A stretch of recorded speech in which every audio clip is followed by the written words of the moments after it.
Dan menabungkan ilmu itu caranya adalah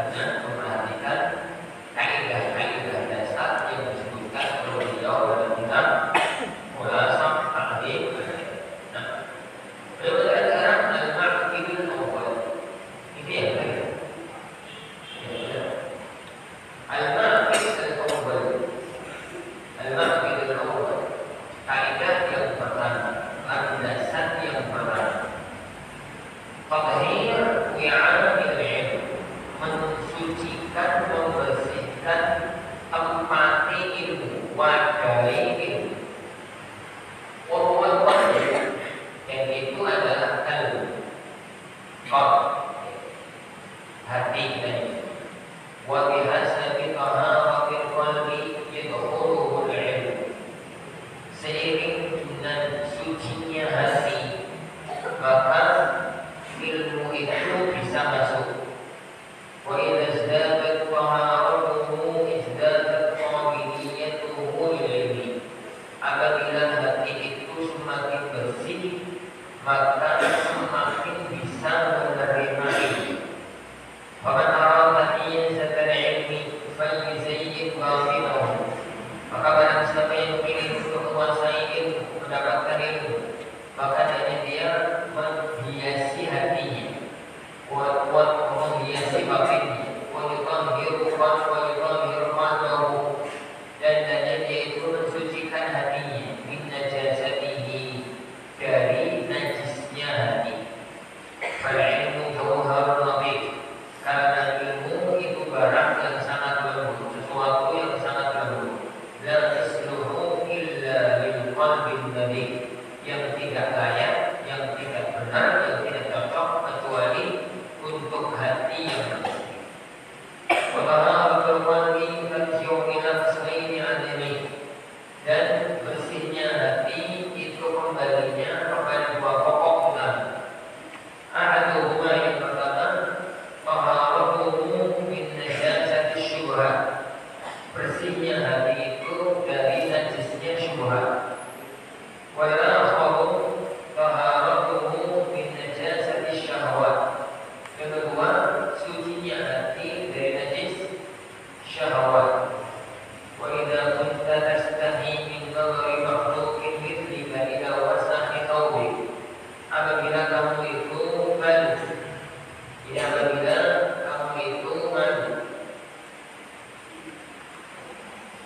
minat dari makhluk ini, dari pandangan makhluk seperti kamu, ila wasahi thawbik, terhadap kotornya tubuhmu, fastahi min nadharillahi ila qalbika,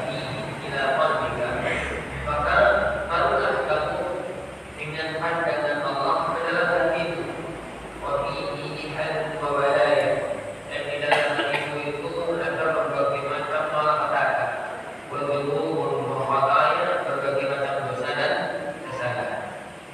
Bagi Sahih Muslim dan dalam Sahih Muslim, An-Nabi radhiyallahu anhu, An-Nabi sallallahu alaihi wasallam qala, inna Allaha la yanzuru ila suwarikum wa amwalikum.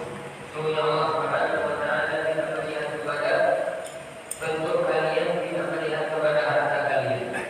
Walakin yanzuru ila qulubikum wa a'malikum. Tapi Allah melihat adalah pada hati dan pada amal perbuatan kalian. Man tahara qalbahu fihi alaihi hal, barang siapa yang membersihkan hatinya, maka ilmu itu bisa berlaku.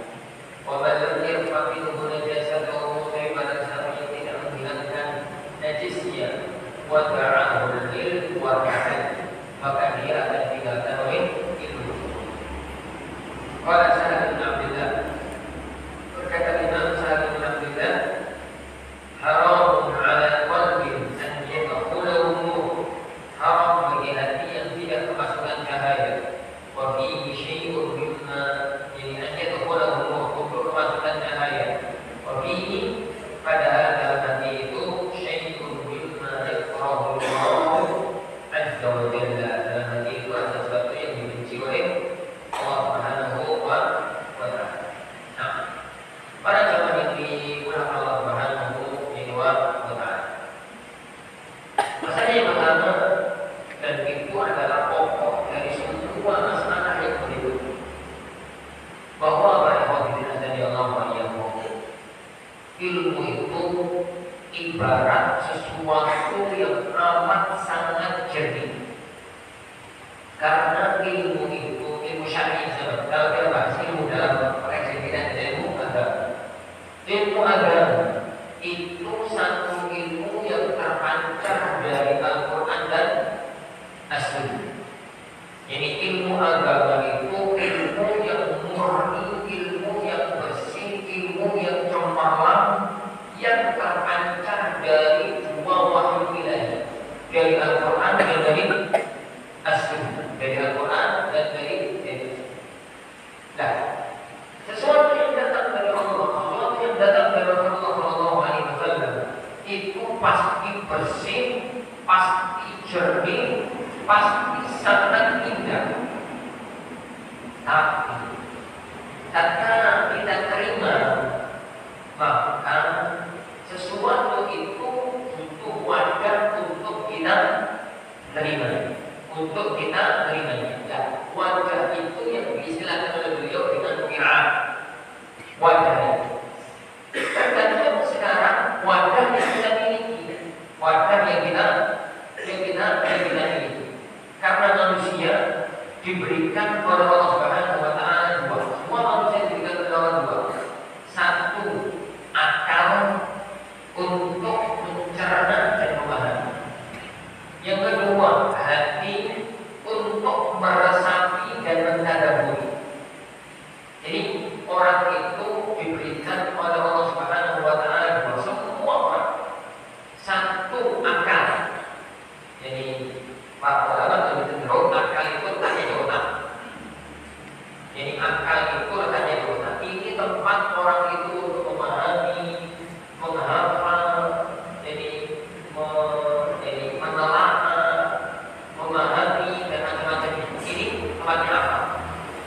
Orang itu ngapal Al-Quran, ngapal As-Sunnah, memahami fikih, memahami hadis, memahami ilmu akidah, memahami ilmu akhlak, memahami sirah, memahami ini, memahami itu letaknya di akal. Dan di titik ini dan ada bedanya antara orang muslim sama orang kafir. Dan ada bedanya antara orang baik dengan orang buruk. Dan ada bedanya antara ahli taat dengan ahli maksiat. Dan ada bedanya antara ahli sunnah dengan ahli itu. Semua sama.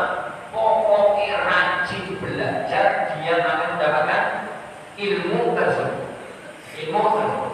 Makanya jangan heran kalau ada orang kafir apa? Quran. Jangan heran kalau ada orang kafir hafal Sahih Bukhari. Jangan heran kalau ada orang ahli bid'ah kuasai ilmu ini, kuasai ilmu itu. Jangan heran kalau ada ahli maksiat ngerti ilmu ini, ngerti ilmu itu. Kenapa? Karena di titik paham, di titik ngerti, di titik hafal itu letaknya di otak. Dan semua orang yang punya otak bisa melakukan itu. Tergantung.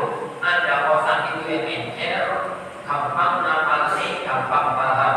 Ada otak itu yang Masya Allah, bebelnya kapal gawat, ngapal raiso, menghadapi raiso, dalam raiso. Ada orang itu yang itu tengah-tengah. Kalau itu di tengah-tengah. Kalau yang orang itu di tengah-tengah. Nah, yang kedua, Allah itu berikan hati. Allah itu berikan hati. Hati inilah tempat mentadabburi, tempat merenungi, tempat meresapi. Di hati inilah tempatnya ilmu itu manfaat, barokah atau tidak. Ilmu yang ada di otak, ilmu yang ada di pikiran, apakah itu masuk ke dalam hati ataukah cuma ada di otak? Masuk ke dalam qalb yang sudah kandung kita terjemahkan dengan hati. Qalb ya, jadi qalb itu kita biasa terjemahkannya dengan hati. Itu terjemahan yang apa ya? Salah tapi kaprah. Salah tapi kaprah. Dibenarno malah salah. Ini dibenarno itu salah, disalahno kaluran. Kenapa? Dalam diri manusia itu ada hati, liver, ada jantung. Jadi keduanya mana yang kok? Di dalam diri manusia itu ada hati, ada jantung.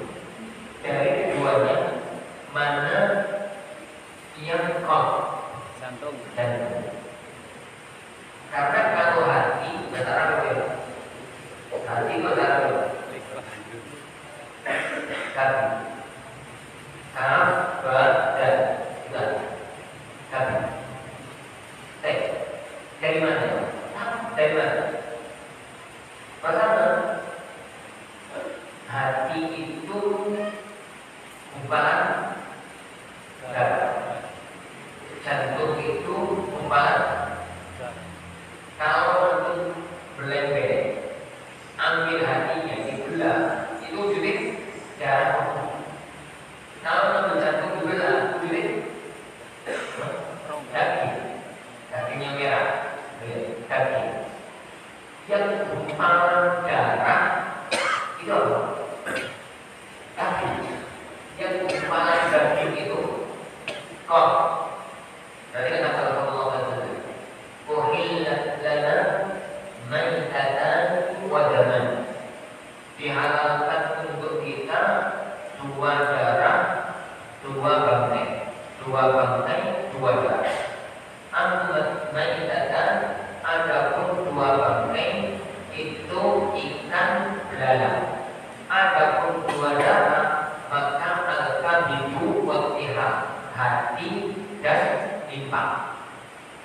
Kata Rasulullah, maka beliau mengatakan, ala inna fil jasadi mudghah. Ketahuilah bahwasanya dalam diri manusia ada segumpal mudghah. Apa itu mudghah? Segumpal darah, segumpal daging. Idza salahat salahat jasadu kullu. Nek segumpal daging ini baik, semua anggota badannya baik. Nek segumpal daging ini jelek, semua anggota badannya jelek. Ala wahiyal qalb. Ketahuilah segumpal daging itu adalah qalb. Cek daging itu nanti apa jantung? Jantung. Cek daging itu jantung, bukan?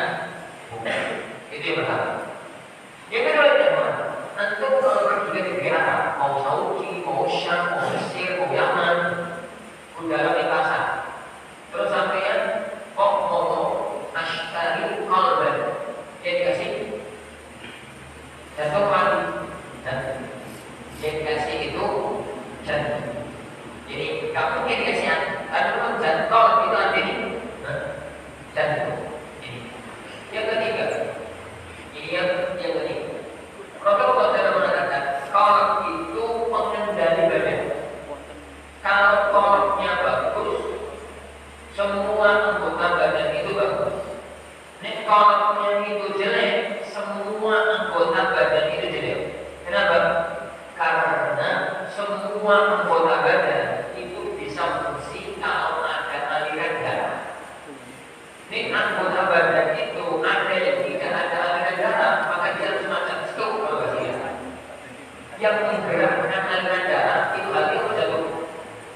bila daging itu jelek, semua anggota badan jadi jelek. Ala wahiyal qalb, ketahuilah bahwasanya itu jantung. Bukan atas bahasanya.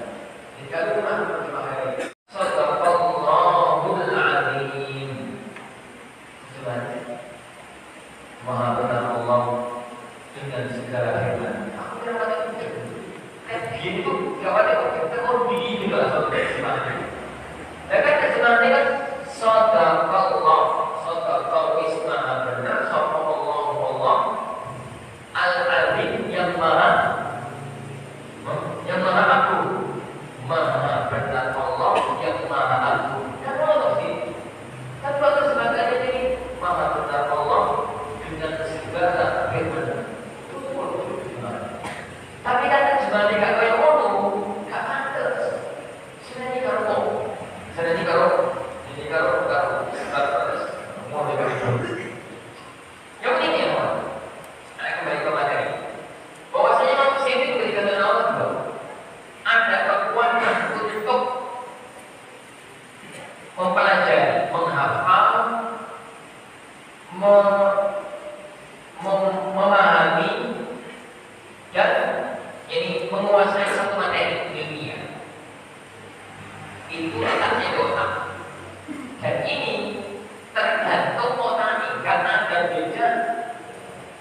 Gak ada beda antara muslim dan kafir. Gak ada beda antara orang baik dengan orang buruk. Gak ada beda antara ahli hak dengan ahli maksiat. Gak ada beda antara ahli sunnah dengan ahli bid'ah. Makanya di titik ini, di titik ini, maka semua orang bisa masuk ke dalam Al-Quran. Kita masih ingat kisah sama Harwa ini. Seorang antek kafir dan memang kafir. Jadi hafal Quran, hafal kutub sittah. Maksudnya kemarin apa kita kutub sittah? Kasus kemarin, masih ingat beberapa kejadian. Barusan kemarin juga ada orang Hindu berprofesi sebagai ustaz. Betul? Mana itu berbahaya bagaimana? Ada Pak Ustaz agamanya Hindu. Jadi dia agamanya Hindu. Maka kalau nanti dikremasi itu dibakar. Jadi sebagaimana keyakinan agama Hindu, kalau takutnya disebar kemana-mana.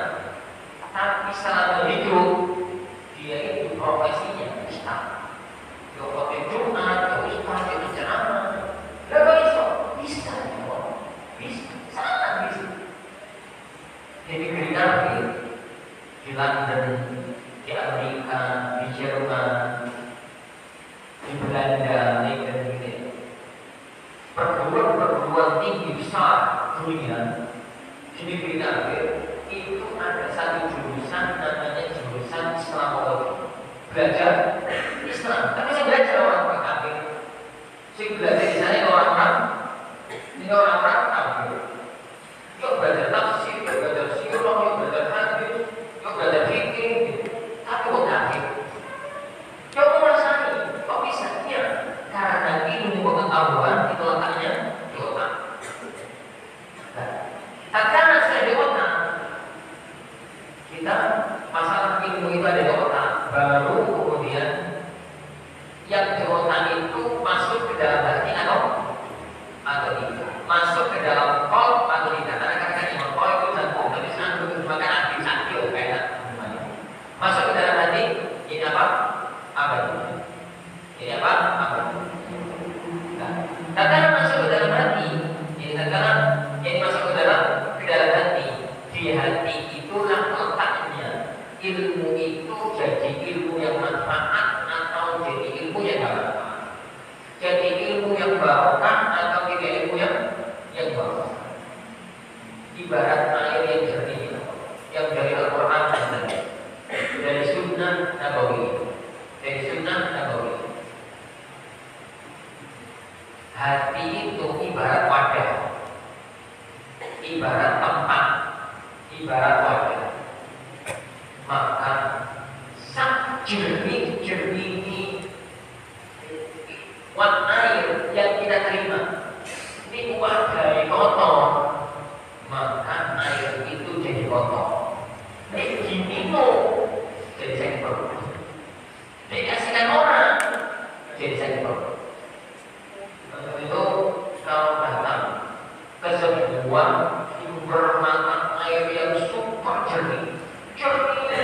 Pak. Dari tetesan air atau kucuran air dari sumber yang sangat jernih. Tatkala mau ngambil minum pakai gelas yang jernih banget, maka air itu indah dipandang, jernih sekali, sumbernya jernih, wadai jernih, diminum menyehatkan, dipakai cuci baju jernih, dipakai air radiator lancar. Tapi coba air itu jernih banget, tapi wadahnya kotor, super kotor. Wadahnya itu kotor, bekas sambal, bekas ini, bekas kotor. Air yang jernih di wadah tempat yang kotor itu, bekas sambal sudah seminggu yang lalu. Ini bekas iwak sudah 7 hari yang lalu belum dicuci, kan macam-macamnya. Kalau wadai air yang dari sumber yang sangat jernih, apa saya jawab? Air itu jadi kotor, diminum sakit perut, disuruh minum orang, atau tidak dimakan orang, banyak kotor-kotor disuruh orang. Dipakai cuci baju ini malah kotor, dipakai radiator mobil malah kotor. Padahal sumbernya sama, masalahnya adalah pada hati kita. Nah, ilmu agama itu mau antum ambil dari manapun itu air yang jernih, maka agar ilmu agama kita itu barokah, agar ilmu agama kita itu manfaat, jadi al-ilmu nafi, maka sucikan tempat kita, sucikan tempat kita. Tempat itu adalah qalb, tempat itu adalah agama. Makanya buat untuk urusan pinter dan pinter itu ada pada otak, tapi untuk urusan barokah dan tidak barokah ada pada hati. Ada loh orang itu masya Allah pinter, tapi kok orang aja tidak tahu. Pinter apa Quran, apa ini, tapi kelakuan tidak tahu. Tapi gaya hancur, akhlaknya hancur, ibadah yang hancur. Mana kita? Karena hatinya yang rusak, otaknya yang ada loh.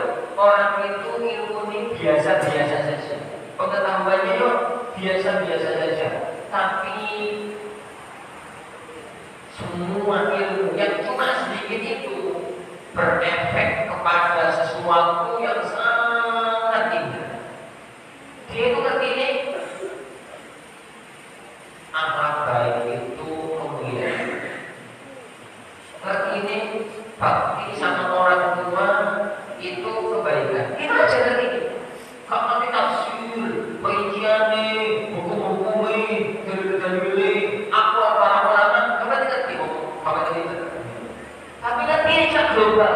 Tapi masya Allah ilmu yang sedikit itu membawa keberkahan hidup, membawa keberkahan hidup. Ilmu yang semacam itulah ilmu yang manfaat. Orangnya sendiri mengambil manfaat dan dia bisa memberi manfaat kepada orang lain. Dalam bahasa beliau di sini, dalam bahasa Indonesia di sini, ilmu itu jauharul latif.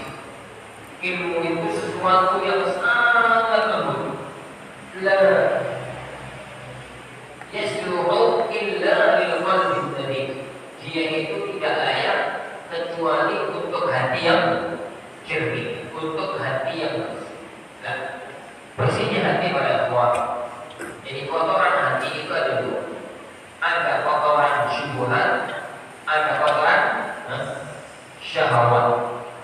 Ada kotoran syubhat, itu kotoran pemikiran, pemahaman yang salah. Yang kedua ada kotoran syahwat.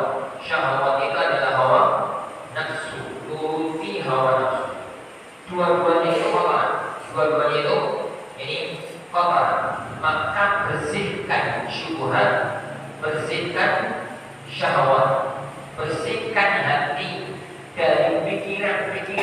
suka bikin bersihkan hati dari jadi apa ya keinginan-keinginan yang dituruti hawa jadi itu dituruti hawa.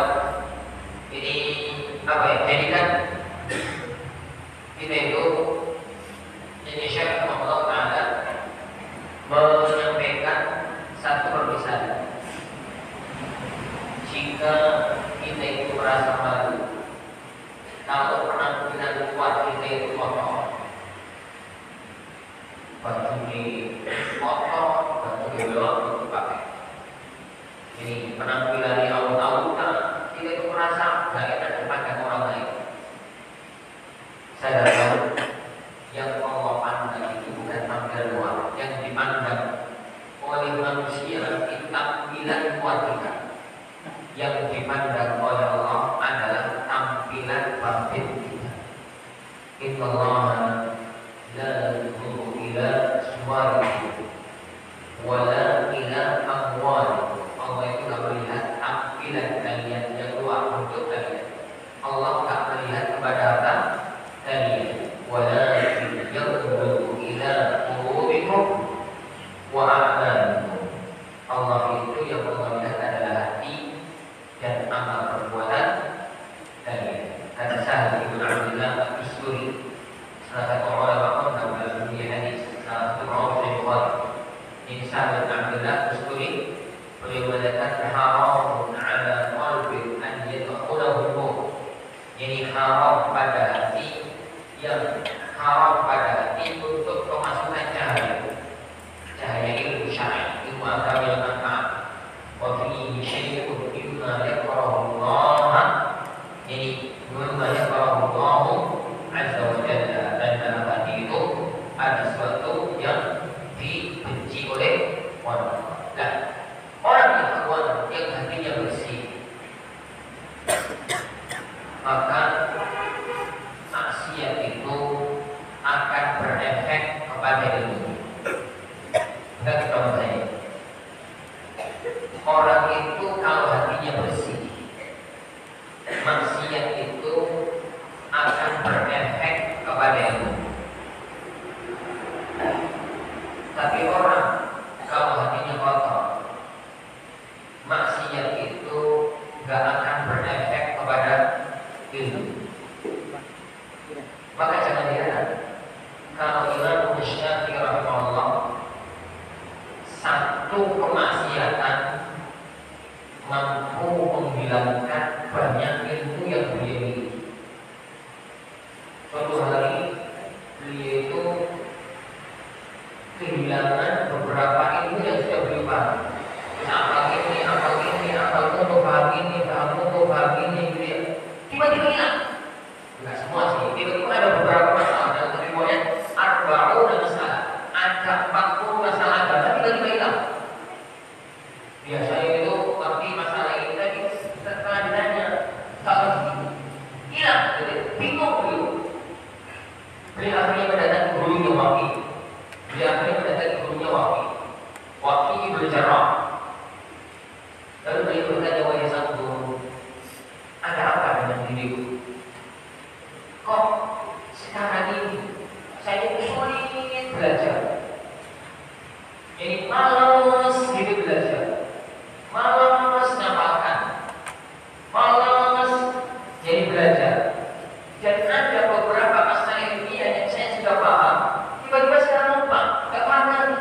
Ada apa dengan diriku? Maka Imam Syafi'i rahimahullah dikasih petunjuk, dikasih nasihat sama gurunya agar meninggalkan kemaksiatan, karena ilmu itu cahaya, dan cahaya Allah tidak akan diberikan kepada orang yang ahli maksiat. Lalu beliau mengubah kisah bacaan yang mondam, syahautu ila waqi'in su'ahifti fa'arsyadani ila tarkil ma'asi wa arsyadani bi anna al-ilma nur wa nurullah la yuqawwas. Jadi syahautu ila waqi'in su'ahifti, saya waktu saya lapor kepada Waqi tentang su'ah hidup jeleknya kepala.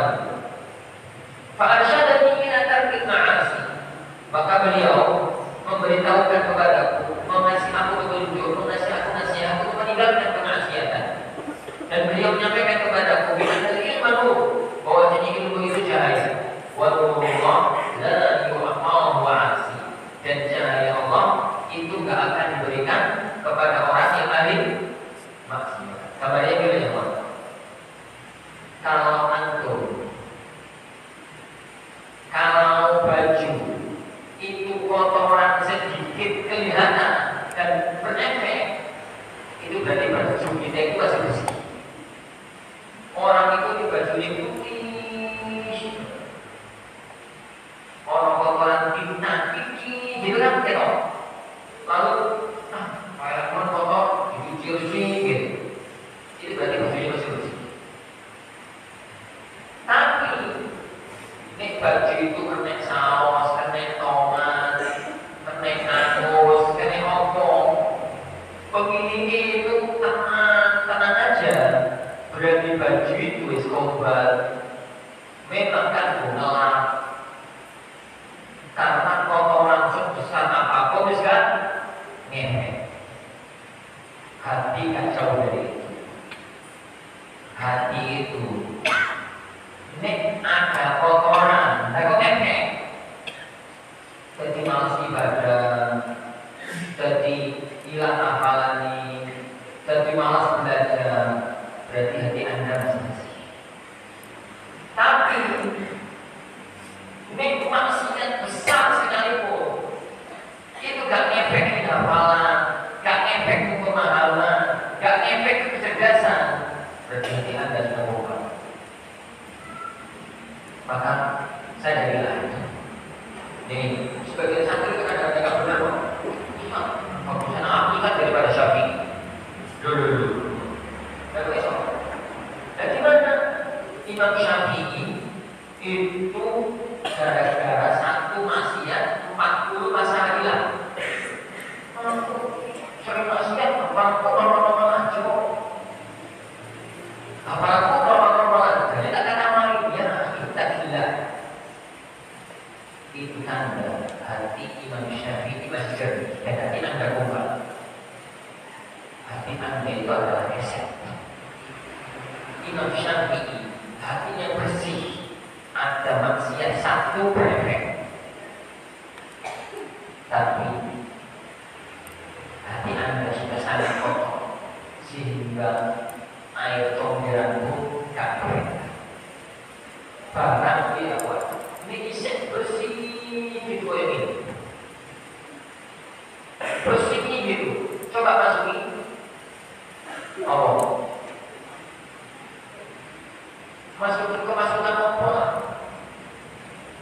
Kemasukan kehidupan satu, setok kalau begitu. Akhirnya diambil, dikeluarkan bersih. Tapi ini di sini kotor. Jangan kalau kehidupan satu, cacing itu kan? Orang cacing, orang apa gitu. Tak efek apa? Makanya dulu ini kesaktian itu ada. Jika aku pulang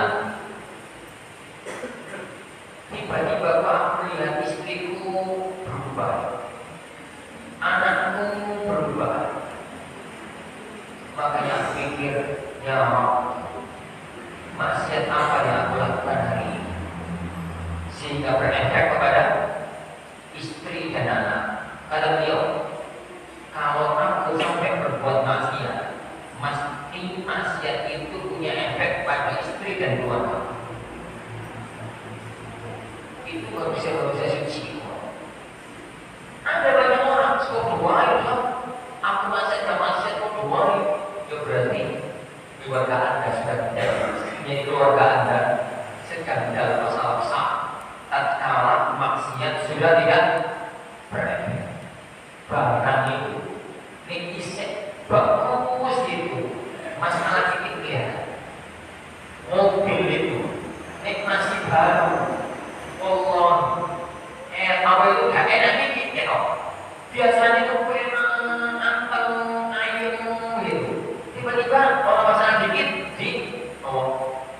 dikani, orang masalah dikit dikalakiri, orang masalah dikit itu langsung terasa ada masalah mobil, maksudnya.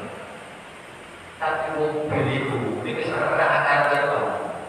Gelodakan terus buat. Kenapa? Biasanya HP itu isi bagus, itu screen itu orang bikin itu, tapi semacam, yo katakanlah mau berhubung, itu sudah tua dalam spesifikasi. Barang itu sangat elek, kejelekan itu kan elek, tapi barang itu kalau masih cernih dan bagus, sedikit aja punya. Lah. Bersihkan hati Allah yang bersihkan. Ilmu yang antum pelajari itu sama, yang antum terima dari para asatidz itu sama.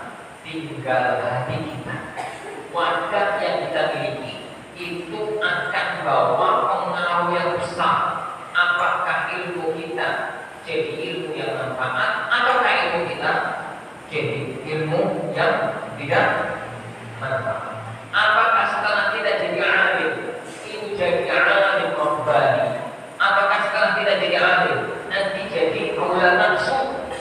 Sangat tergantung kepada hati kita di dalam menerima, menerima. Allah a'lam. Nah, jadi kan al-ma'qid kita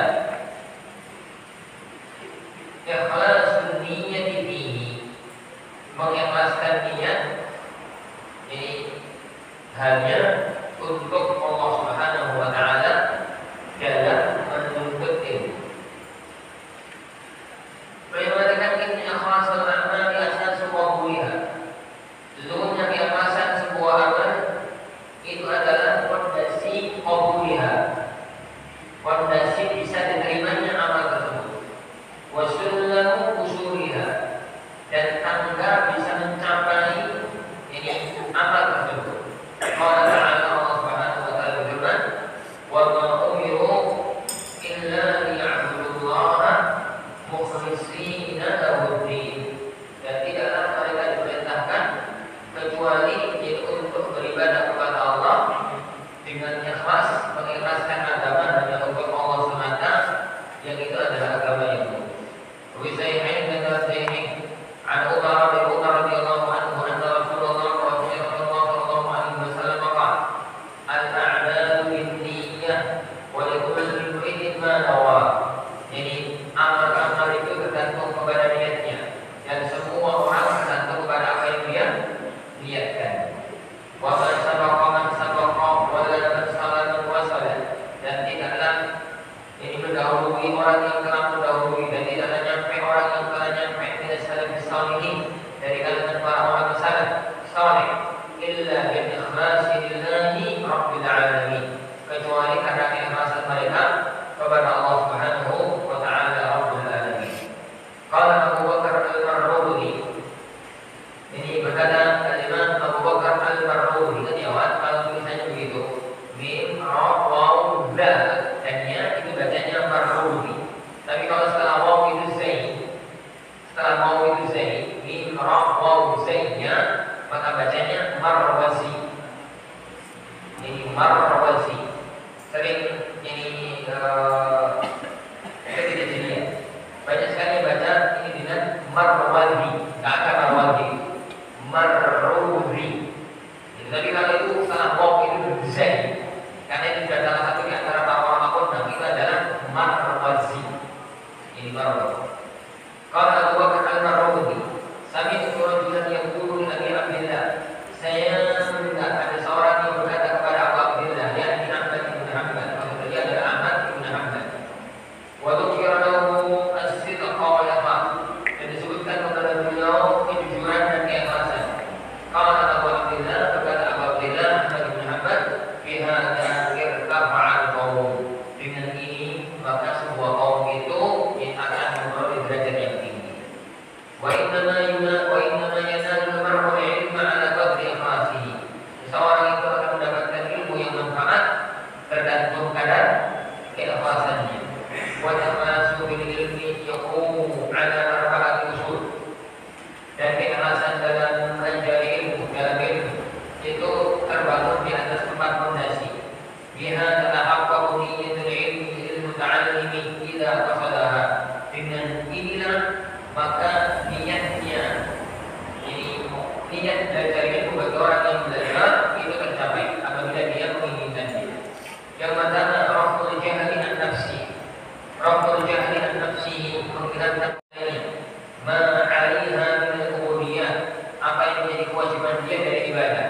وإيقافها على مقاصد الأمر والنهي dan mendikannya pada tujuan perintah dan larangan. Asal yang kedua, rafu jahli anil khalqi, menghilangkan kebodohan dari orang lain, bita'limihim dengan mengajarkan kepada mereka, wa irsyadihim dan menasihatkan kepada mereka, lima fi salahu dunyahum wa akhiratihim. Ini dalam perkara yang itu kemaslahatan agama dan akhirat mereka, dunia dan akhirat mereka. Yang ketiga, ihya wa ilm. Yang ketiga, menghidupkan ilmu, wa hifdhuhu min al-ghayat, dan menjaganya dari dari hilang. Ar-rabi yang keempat, al-'amalu bil ilmi, ini mengamalkan ilmu. Walaupun kana salaf rahimahullah, dan adalah para ulama salaf rahimahullah yakhafuna fawata al-ikhlas fi talabihim bil ilmi. Mereka itu sangat khawatir tidak ikhlas dalam mereka mencari ilmu. Wa yatawarra'una an intira'ihi, mereka itu berhati-hati sekali dalam mengklaim ikhlas. La annahum lam yuhaqqiquhu fi qulubihim, bukan berarti mereka tidak melakukan itu dalam hati mereka. Sehingga Imam Ahmad ditanya, hal talabta ilma lillah, apakah kau mencari ilmu karena Allah? Beliau mengatakan, lillah, karena Allah semata. Aziz, itu perkara yang besar, perkara yang berat. Walakinnahu syai'un bi ghairihi fa'atuhu, tapi sesuatu yang aku mencintainya adalah pun mencari. Wa man bayyana khassa fa'atahu ilmun katsir wa khairun wafir. Barang siapa yang tidak ikhlas, maka dia telah kehilangan ilmu yang banyak dan kebaikan yang banyak. Wa yanbaghi li qasidis salamati an yatafaqqada hadha al-islam. Maka selayaknya bagi orang yang menginginkan keselamatan untuk mencermati hukum asali bahwa ikhlas yang keikhlasan fi umurihi kulliha, dalam semua perkaranya, taqifiha wa jaliha, baik yang jeli maupun yang besar, yang kecil maupun yang besar, sirriha wa alaniha, baik yang tersembunyi maupun yang terang-terangan. Wa yamkinu ala hadha tafaqqud syiddatu mu'alajatin niyyah, dan yang membawa kepada ini adalah bagaimana dia berusaha untuk mencermati niatnya. Qala Sufyan ats-Tsauri, berkata Sufyan ats-Tsauri, ma'alat syai'an ashadda 'alayya min niyyati, aku tidak pernah berjuang yang lebih berat dibandingkan dengan niatku. Lianna tatasallabu 'alayya, karena niat itu selalu bolak. Bal qala Sulaiman al-Hashimi, bahkan Imam Sulaiman al-Hashimi mengatakan, rubba muhaddithu bi haditsin wahid wa niyyah. Karena ini barangkali kadang-kadang aku itu menyampaikan satu hadis dan aku mempunyai niat. Pada ayat ila ba'dihi, dan apabila aku sampai kepada sebagian dari hadis tersebut, tahayyar niyati, maka niatku berubah. Bagi dari hadis wahid yang ada ila niyyah, ternyata satu hadis butuh beberapa. Tapi awalnya dulu, fondasi ilmu itu bisa manfaat jika ada dewan. Itu adalah ikhlaskan hati kita. Kita itu belajar ilmu agama murni lillahi subhanahu. Belajar ilmu agama niatnya ikhlas hanya karena Allah Subhanahu wa ta'ala. Karena innamal a'malu binniyat, semuanya amal tergantung pada niatnya. Al-a'malu binniyat. Biasanya kan innamal a'malu binniyat. Ya, karena yang kita hafal itu dalam Arba'in Nawawi. Jadi hadis itu mudah dengan lafaz innamal a'malu binniyat, itu gara-gara Imam Nawawi. Imam Nawawi menuliskan hadis itu dalam Arba'in Nawawiyah dengan innamal a'malu binniyat. Dan itu salah satu riwayat terhadap hadis tersebut. Riwayat hadis itu diriwayatkan dengan banyak model, diriwayatkan dengan banyak model. Nah, salah satunya adalah riwayatnya yang disebutkan oleh beliau di sini.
dia niatkan untuk menghilangkan kebodohan dari diri.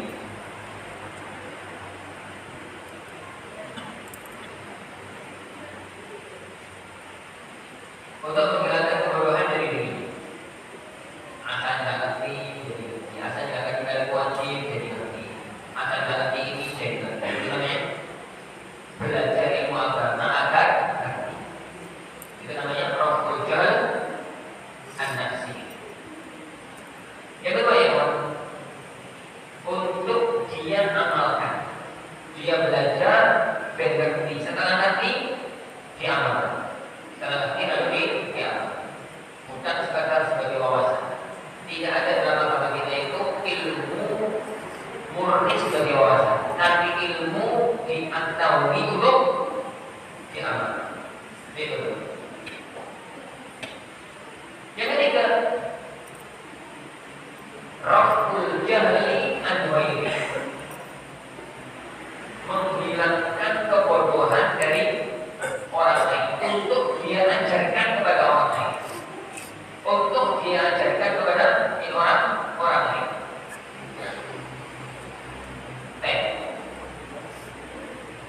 Yang ketiga, atau yang keempat, untuk ihya'ul ilm, menghidupkan ilmu agar ilmu itu tetap hidup dan tidak mati. Saya menggunakan bahasa belajar itu lil ilmi wal amali wat ta'limi wal ihya'i. Jadi lil ilm, dia belajar untuk mengetahui. Setelah itu lil amal, untuk mengamalkan. Yang kedua, yang ketiga lil ta'lim, untuk mengajarkannya. Yang keempat lil ihya'i, untuk menghidupkan ilmu. Kalau ada angle lain setelah itu, berarti keikhlasannya ternoda. Tergantung nodanya sebesar apa. Lain orang contohnya aku tidak dialim, itu dihormati orang. Karena sebagai syekh, sebagai ustaz, apakah jadi orang terhormat? Dia anda bermasalah. Aku belajar ilmu agama dengan bagus, dari orang pintar, kok jadi pintar dari ustaz, tidak cuma jadi urugi. Dia anda bermasalah. Aku begini, maka bahwa tergantung kepada maksudnya niat, dan itu yang paling sulit. Tidak usah. Kalau belajar ini dapat ijazah, apa hukumnya? Dapat ijazah itu cuma wasilah, tergantung niat. Kalau belajar ingin dapat ijazah, dengan ijazah itu nanti bisa berdakwah, maka itu ada kebaikan. Kan zaman sekarang ya, anak pernah di soal Rokok saya nggak tahu nomor. Suatu hari ada salah satu pembesar saya itu Imam Riyad, itu datang. Jadi itu ngomong sama kami. Jadi dia mengatakan, Syekh Ahmad, mahat kalau rokok sebesar ini nggak punya berbuat ini. Ngomongnya soal gitu, nggak punya berbuat ini. Belum punya. Yang kita punya mahat wajib berbuat ini.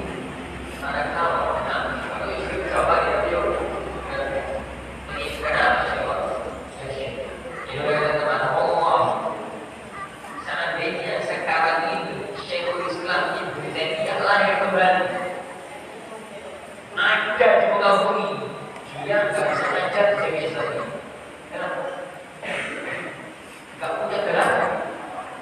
Semua mesti. Jadi saat ini Ibnu Taimiyah itu ada lagi, ada orang seperti Ibnu Taimiyah, dia nggak bisa ngajar di perguruan tinggi. Kenapa? Karena nggak punya label ilmiah, nggak punya gelar akademik. Maka anak-anak antum benar.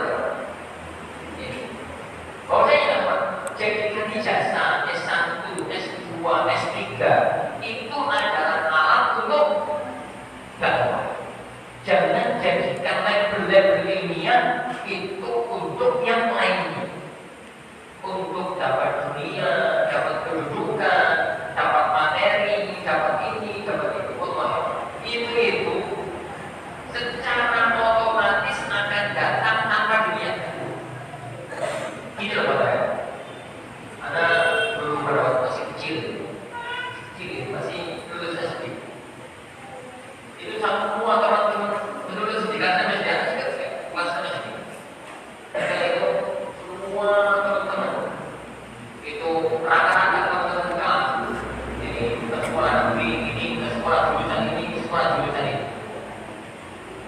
jurusan ini, jurusan ini, jurusan ini.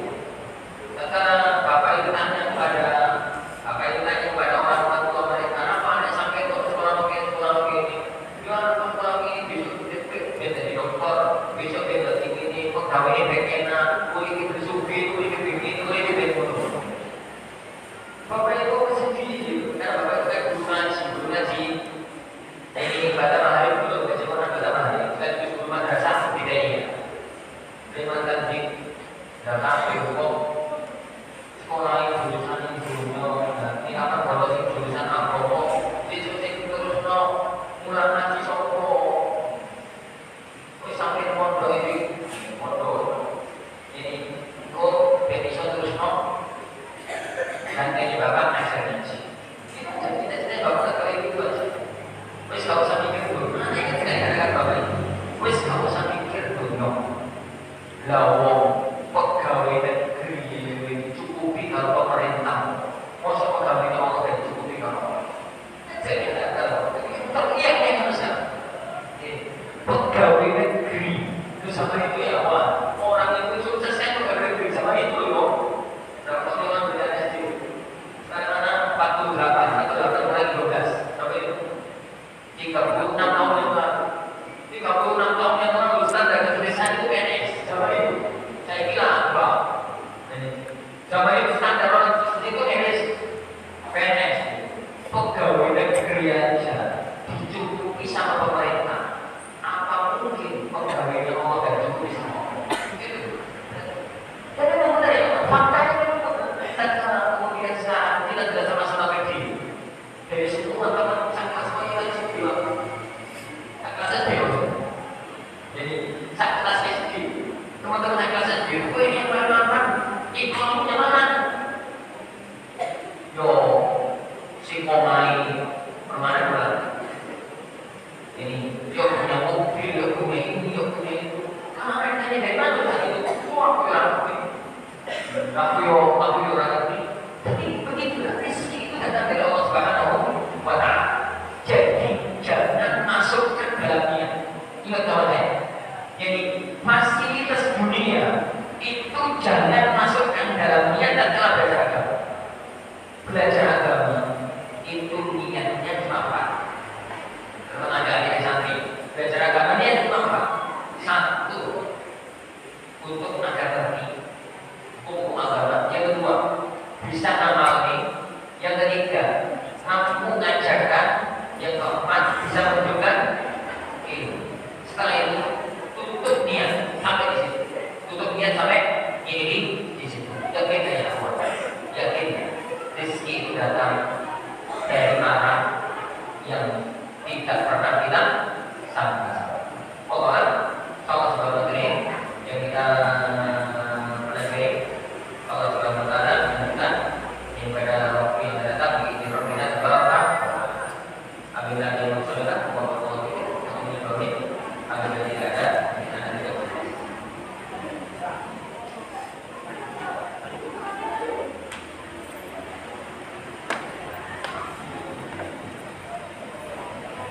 Ada sebentar ya.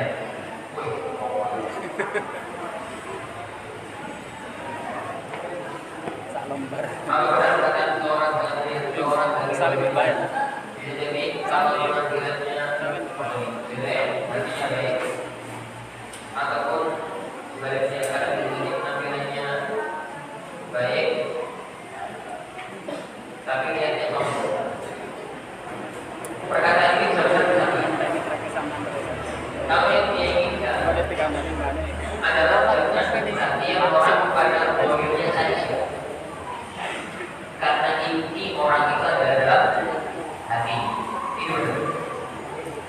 Tapi kalau yang dia inginkan perkataan ini, wong dohiri melanggar syariat, tak masalahnya penting hati itu kacau. Pemahaman yang salah. Kadang-kadang ada orang diajar sholat takut itu penampilan dohir, yang penting hati. Jadi ini pakai jilbab itu loh, penampilan takut yang penting hati ini. Kalau ini maksud, ya coba. Bagaimana mungkin Anda bisa mengklaim